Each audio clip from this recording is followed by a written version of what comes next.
Hello बच्चों, let's read the question and question says that हमारे पास ये ग्राफ दिया हुआ है और ग्राफ के हिसाब से यहाँ पे ए जो है वो वैन डर वाल कांस्टेंट है फॉर प्रेशर करेक्शन, बी जो है van der Waals constant for volume correction. Pick only incorrect statement. For gas A, if A is equal to 0 the compressibility factor is directly proportional to pressure. For gas B, if V is equal to 0, the compressibility factor is directly proportional to pressure. For gas C, A is not equal to 0, V is not equal to 0. It can be used to calculate A and B by giving lowest value of P and intercept with Z is equals to 1. Slope for all three gases at high pressure node shown in graph is positive. तो यहाँ पे अगर हम की concept की बात करते हैं तो की कंसेप्ट हमारे पास क्या है? Compressibility factor. तो की कंसेप्ट अगर हम देखें, की कंसेप्ट हमारे पास बन जाएगा that is your compressibility factor.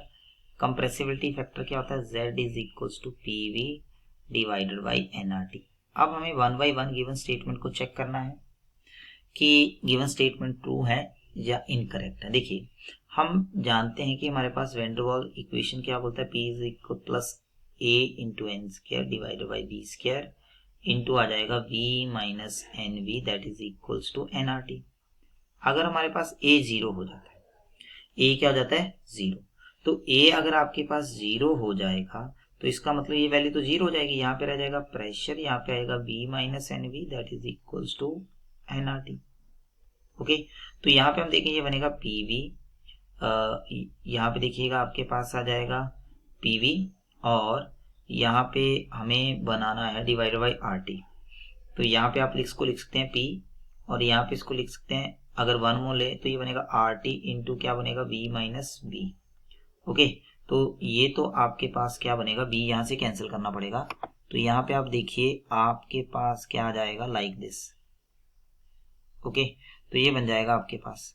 या अगर आप इसको थोड़ा सा चेंज करें तो हम इसको ऐसे भी लिख सकते हैं, this is equals to PV minus PV that is equals to RT और डिवाइड कर देंगे, ये आएगा PV डिवाइडेड बाई RT.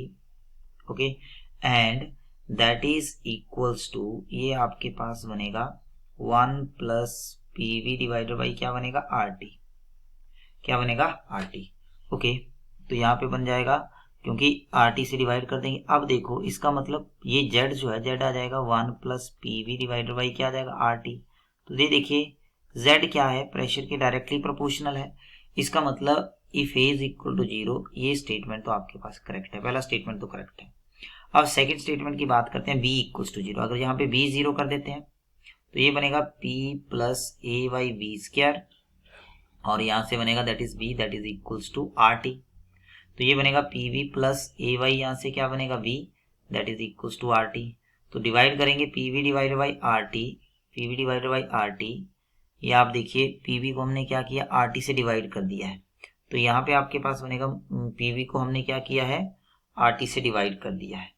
तो PV को RT से डिवाइड कर दिया है, ये देखो प्रेशर वाली टर्म से, और ये आपके पास बनेगा that is equals to RT को RT से डिवाइड कर दिया और माइनस बन गया A upon B RT. Okay, यहाँ पे देखिए, तो यहाँ पे आपके पास क्या होगा? जहां पे PV अपॉन RT क्या आ जाएगा? That is equals to minus A upon B RT. अब वॉल्यूम और प्रेशर इनवर्सली प्रोपोर्शनल होता है, तो इसका मतलब Z यहाँ वॉल्यूम के डायरेक्टली प्रोपोर्शनल, इनवर्सली प्रोपोर्शनल, तो प्रेशर के डायरेक्टली प्रोपोर्शनल हो जाएगा. तो इसका मतलब ये स्टेटमेंट भी आपके पास ट्रू है. अब थर्ड स्टेटमेंट की बात करें, जब हाई प्रेशर होता है, हाई प्रेशर, सॉरी पहले फोर्थ स्टेटमेंट की बात करते हैं. हाई प्रेशर होता है, at high pressure for real gas, for real gases, जो स्लोप जो होता है वो हमेशा पॉजिटिव होता है.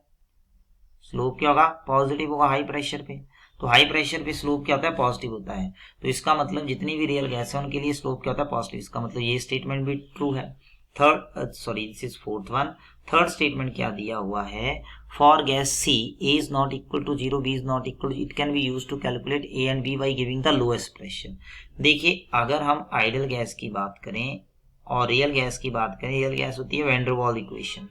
तो अगर हमारे पास ये बन जाता है, ये वैन डर वाल इक्वेशन है, तो हम यहाँ पर अगर A 0 के इक्वल नहीं है, B 0 के इक्वल नहीं है, तो ये बन गया रियल गैस. तो रियल गैस के केस में क्या होगा, रियल गैस के केस में क्या होगा, हम प्रेशर की वैल्यू किसी भी टाइम कैलकुलेट कर सकते हैं बाय सब्स्टिट्यूटिंग अदर पैरामीटर। तो pressure value can be calculated at any time, at any time. जरूरी नहीं है कि हम एक लोएस्ट वैल्यू पे ही कैलकुलेट करें। इसका मतलब यहाँ पे क्या होगा, ये स्टेटमेंट जो है वो आपके पास इनकरेक्ट हो जाएगा। और z जो है ये भी आपके पास इक्वल्स टू 1 नहीं होगा क्योंकि रियल गैस है। अगर z इक्वल्स टू 1 हो गया तो कौन सी गैस बन जाएगी, आइडियल गैस।